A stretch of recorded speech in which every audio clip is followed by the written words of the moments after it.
dari tanah adat. Nah kemudian waktu itu NV Haji Kala membeli, masih atas nama Pak JK pada waktu itu, membeli kepada pemilik, dalam hal ini Kuasa hukum PT Haji Kala tuding Lipo Group cuci tangan dalam polemik sengketa lahan yang kini mencuat ke publik.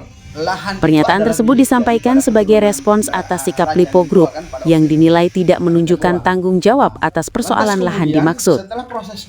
Ini bentuk cuci tangan karena persoalan lahan seharusnya diselesaikan secara terbuka dan bertanggung jawab, ujar kuasa hukum PT Haji Kala. Menurutnya, PT Haji Kala memiliki mengajukan ke BPN, kantor pertanahan, dan semua proses penerbitannya itu diajukan dan telah memenuhi syarat dan terbit sertifikat 4 buah sertifikat ya HGB. Jadi 4 buah sertifikat ini kurang lebih 16 sertifikat, memang 13 tapi ada 1 akte jual beli itu belum ya. Jadi masih dalam bentuk jual beli PH. Sehingga total keseluruhannya itu 16 hektar. Ya. Kemudian ini sudah lama terjadi. Karena sudah kita ajukan juga ke bank yang saya katakan tadi, sudah ada proses ya diagungkan itu ya, dan batas waktu juga telah diperpanjang, sudah diperpanjang terkait masalah HGB yang masa waktunya 20 tahun itu sudah diperpanjang dan sudah diagungkan. Itu artinya tidak ada masalah.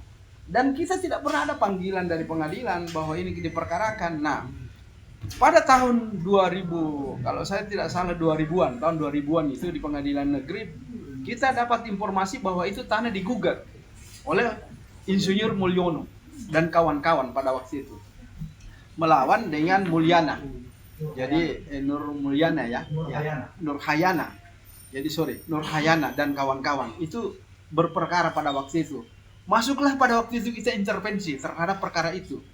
Dan di dalam proses itu di tingkat pengadilan negeri, tingkat pengadilan pertama itu kita memenangkan perkara yang di dalam. Selaku intervensi dikabulkan di mana akte jual beli itu dianggap sah dan mengikat.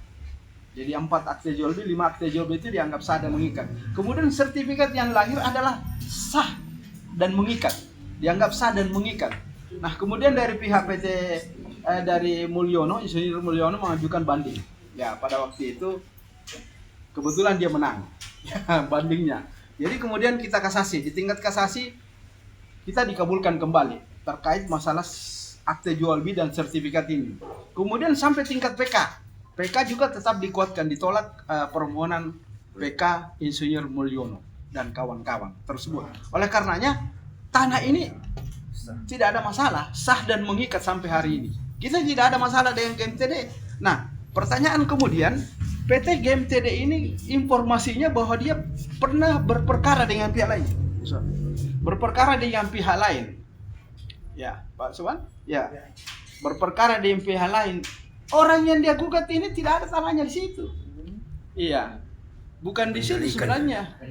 Ya, itulah yang dia katakan Pak JK itu menyombalang itu dulu penjual ikan. Ya, kita kalau bisa artikan juga seorang penjual ikan yang punya lahan 16 hektar ya. Kita tidak merendahkan orang, tetapi kan tidak masuk akal ketika dia memiliki 16 hektar seluas itu. Jadi saya mau katakan bahwa ini abal-abal. Karena apa? Yang menjual kepada PT GMTD adalah Haji Najemiah bersama dengan orang ini. Ya, nah kita tahu siapa Haji Najemiah pada waktu itu. Dia tidak ada lahan di pihak di wilayah tanah GMTD ini, tidak ada lahannya di situ. Ya, kemudian tiba-tiba dia menjual lahan itu. Nah itulah yang saya katakan ini abal-abal proses jual belinya. Ya, tapi karena kita bukan sebagai pihak, ya kita tidak berbuat apa-apa di dalam proses pengadilan yang dia maksud itu. Ya tidak ada. Kita tidak tahu. Berarti GMTD sejauh ini tidak.